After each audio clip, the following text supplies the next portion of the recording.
사랑의 샘 평화의 소리 KCR 11시 종합뉴스 365 헬스 개토하우스 마이랭이 베이로 변호사 윤영준 JP 에듀케이션 에듀킹덤 컬리지 다네모라 EA 디자인 전망 좋은 창 공동 제공입니다. 뉴질랜드 뉴스입니다. 두 주요 정당의 중심 생활비 정책이 선거 캠페인 맥락에서 불리함만 증가시키고 있습니다. 노동당의 GST 없는 과일 및 채소 정책은 세무 분석가들과 경제 전문가들로부터 한결같은 비판을 받아왔으며 이제 캠페인을 벌이는 국회의원들은 이를 언급하는 것조차 꺼려하고 있습니다. 노동당 캠페인을 시작하기 위한 연설에서 크리스 히킨스 총리가 자신의 치과 정책에만 초점을 맞추고 GST를 한 번도 언급하지 않았다는 점은 주목할 만합니다. GST 정책이 확정된 지 한 달이 지났지만 히킨스 총리는 여전히 그 정책이 좋다고 생각하는 전문가의 이름을 단 한 명도 거론할 수 없었습니다. 하지만 국민당도 문제가 없는 것은 아닙니다. 당은 160억 달러의 세금 감면을 약속했지만 세금 감면 자금을 조달하기 위한 중앙수입원은 계속해서 검증에 직면해 있습니다. 삭감 비용을 대체하기 위해 국민당은 200만 달러 이상의 부동산을 구입하는 외국인 부동산 구매자들에게 15%의 세금을 부과해 약 30억 달러의 세수를 늘려야 합니다. 이를 위해서는 4년에 걸쳐 외국 구매자들에게 판매되는 부동산이 200만 달러 이상인 경우 총 부동산 판매가 거의 200억 달러에 달해야 합니다. 예측되는 세입 액수가 부족할 경우 국민당은 삭감, 차입 또는 신규 세수로 부족분을 보충해야 합니다. 국민당은 어려운 시기에 뉴질랜드를 통치할 경제적 능력이 있다고 자처하지만 신뢰성을 얻어야만 합니다. 선거일을 한 달 남겨놓고 4개 주요 정당의 재정 대변인들이 퀸스타운에서 열린 ASB 대토론에 참석해 뉴질랜드의 미래에 대한 지출과 비전을 제시했습니다. 노동당 재정 대변인 그랜트 로버츠, 국민당 부대표 니콜라 윌리스, 녹색당 공동대표 제임스 쇼, 액트당 대표 데이비드 시모어가 함께 토론했습니다. 토론이 시작되자 로버츠 노동당 대변인은 뉴질랜드가 코비드19 대유행 기간 동안 많은 어려움에 직면했지만 여전히 괜찮게 이겨냈다고 언급했습니다. 윌리스 국민당 부대표는 이에 대해 충분하지는 않지만 괜찮다고 답했으나 노동당이 경제 관리를 잘못해 국민들에게 피해를 주고 있고 2019년 이후 부채 수준이 급격히 증가했다고 지적하며 이제 정부가 경제 성장과 경제 회복에 집중할 때라고 언급했습니다. 액트당의 시모어 대표는 뉴질랜드의 실질적인 변화가 필요하고 지난 6년 동안 지출 금액은 인플레이션율보다 30% 이상 증가했다고 지적하면서 차기 정부는 국가가 감당할 수 있는 것이 무엇인지 솔직하게 밝혀야 하고 그렇지 않으면 국민들의 생활 수준이 점진적으로 하락할 것이라고 주장했습니다. 녹색당의 쇼 대표는 기후위기가 생산적인 청정기술과 고부가가치 경제를 구축할 수 있는 가장 큰 기회이며 뉴질랜드는 거의 모든 종류의 인프라에 빈약하게 투자해왔으나 이제는 더 강력하고 친환경적인 대체 시설에 투자할 수 있는 기회가 생겼다고 말했습니다. 퀸스타운에서 열린 ASB 대토론에서 국민당의 세금 정책이 경제 전문가들도 세금이 실제로 얼마나 많이 증가할 것인지에 대해 의문을 제기하면서 더욱 면밀한 검증을 받게 됐습니다. 국민당의 정책은 비영주권자의 뉴질랜드 주택 구입 금지를 종료시킬 수 있는데 다만 200만 달러 이상을 지불하고 정부의 판매 금액의 15%에 달하는 세금을 지불하는 경우에만 가능합니다. 액트당의 시모 대표는 국민당과 노동당의 입장에서의 모순을 지적하며 국민당은 더 많은 세금을 부과할 것이라고 말하고 노동당은 세금을 덜 부과할 것이라고 말하는 논쟁이 벌어지고 있다는 사실에 놀랐다며 정부는 세금 문제가 아니라 지출 문제가 있다고 지적해 토론장에 있는 많은 액트당 지지자들로부터 큰 박수를 받았습니다. 토론 사회자가 액트당의 지출 삭감 계획으로 얼마나 많은 정부 일자리가 삭감될 것인지 묻는 질문에 시모 대표는 정규직 지원수를 6만 2천여 명에서 2017년과 같은 수인 4만 7천여 명으로 줄일 것이라고 말했습니다. 쇼 대표는 녹색당은 실제로 이번 선거에서 국민당보다 더 많은 소득세 감면을 제안하고 있으며 12만 5천 달러 이하의 소득을 가진 사람은 녹색당 세금 정책에 따라 소득세가 낮아지는 것을 보게 될 것이라고 말했습니다. 경제 전문가들은 REINZ 뉴질랜드 부동산 연구소의 최신 주택 시장 판매 데이터를 통해 현재 주택 시장의 모멘텀이 형성되고 있으며 다가오는 봄 내내 계속될 가능성이 있음을 시사하는 것으로 보고 있습니다. 주요 은행 중 웨스트팩 경제 전문가들은 내년 주택 가격 상승률을 8%로 예상하고 있고 키위뱅크 경제 전문가들은 6%, ANZ 경제 전문가들은 올해 하반기에 3% 상승할 것으로 전망했습니다. ASB 경제 전문가들은 주택이 현재 가격에서 계속 상승할 것으로 예상하지만 2025년 전반기까지 이전 최고점에 도달할 만큼 충분한 기반을 되찾을 것이라고는 기대하지 않고 있습니다. 키위뱅크의 수석 경제 전문가는 주택시장이 이제 기반을 어느 정도 되찾은 것으로 보이며 봄과 함께 따뜻한 계절로 접어들고 있다고 말했습니다. 그는 이민의 급증이 이미 빡빡한 주택시장에 추가적인 수요를 제공하고 있으며 만여 명의 추가 이민자에게는 4만여 채의 주택이 필요하다고 지적했습니다. 키위뱅크의 수석 경제 전문가인 제라드 커는 주택 가격이 이전보다 지속 가능한 수준에 이르렀다고 밝혔습니다.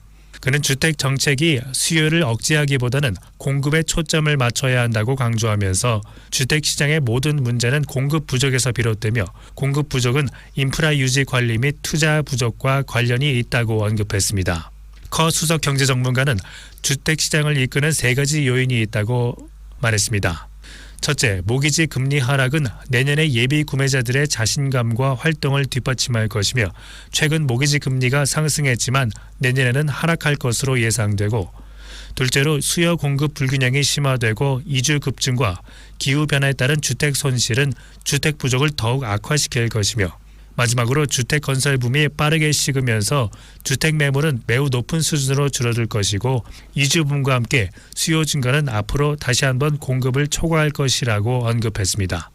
커 수석 경제 전문가는 이 3가지 요인들이 모두 주택 시장 강화 및 가격 상승을 가리키고 있으며 따뜻한 계절에 매우 완만한 상승에도 불구하고 월간 주택 가격 상승이 계속될 것으로 예상했습니다. 커 수석 경제 전문가는 또 미미한 상승이기는 하지만 2024년 1분기까지 연간 주택 가격 상승률이 최대 2%까지 올라갈 것으로 예상하며 내년 중순까지 최고 6%에 도달할 것으로 예측했습니다. 한 세계적인 거시 경제 전문가가 경제 연착륙에 대한 희망은 노동시장의 지속적인 강세에 달려있다고 주장했습니다. 스탠더드앤푸어스의 글로벌 수석 경제 전문가인 폴 그룬몰드는 뉴질랜드의 경제적 어려움이 세계 최대 경쟁국인 미국이 직면한 어려움과 거의 동일하다고 언급했습니다. 그는 두 나라가 모두 인플레이션을 통제하고 코로나19 회복을 완료하고 건강한 노동시장을 유지하는 데 초점을 맞춰야 한다고 지적했습니다. 그룬월드 경제 전문가는 뉴질랜드 경제가 양호하지만 세계 최대 경제국들의 혼합된 운명을 고려할 때 성장은 계속 약할 것이라고 밝혔습니다. 그는 2024년이나 2025년으로 예상되는 미국, 중국, 유럽의 주요 경제가 회복될 때까지 뉴질랜드가 국내 경제를 구축하는 데 노력을 집중해야 하며 그것이 아마도 향후 6개월에서 12개월 동안 할 수 있는 최선일 것이며 뉴질랜드가 회복하기 전에 세계적인 회복을 기다려야 할 것이라고 언급했습니다.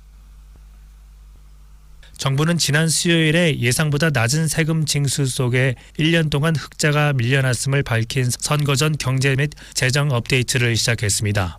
그랜트 로버츠 재무장관은 이는 세계 경제가 둔화하고 있는 가운데 나온 것이라면서도 내년에 또 다른 경기 침체와 견고한 실업률 수치, 인플레이션이 정상적인 수준으로 회복될 조짐은 보이지 않는다고 지적했습니다.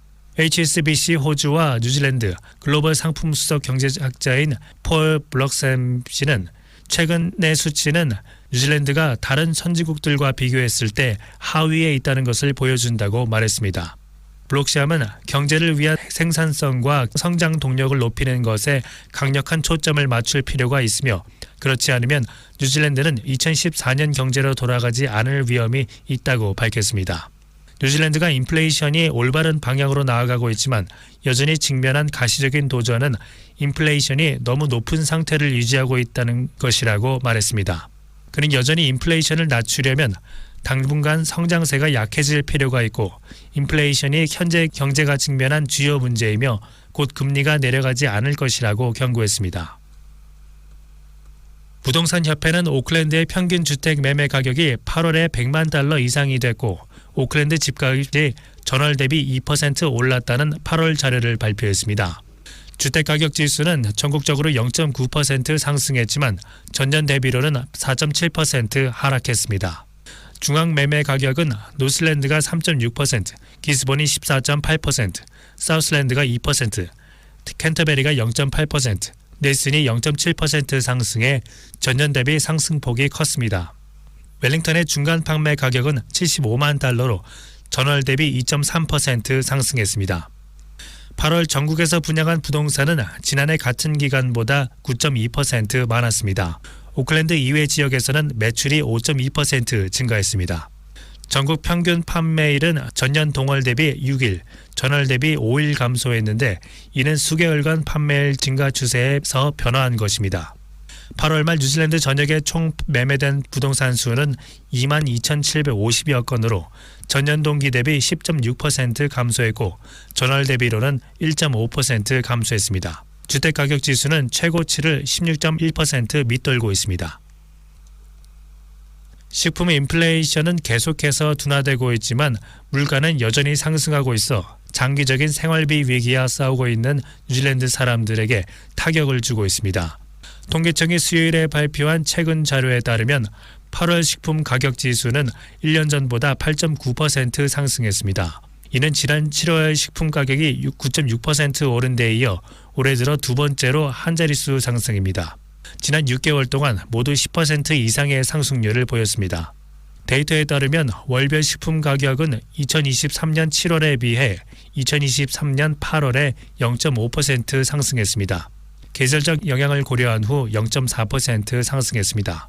소비자 물가 관리자 제임스 미첼 씨는 토마토, 포도, 오이, 과즙과 같은 과일과 채소 가격이 전체적인 월간 상승에 가장 큰 기여를 했다고 언급했습니다. 식료품 식품 가격이 10.6% 상승을 이끌었습니다. 두 번째로 큰 기여를 한 것은 8.9% 상승한 레스토랑 식사와 테이크아웃, 밀키트 음식이었습니다. 다른 주요 요인으로는 육류와 가금류, 생선 가격이 8% 올랐고 무알코올 음료 가격은 9.1%, 과일과 채소 가격은 5.4% 상승했습니다.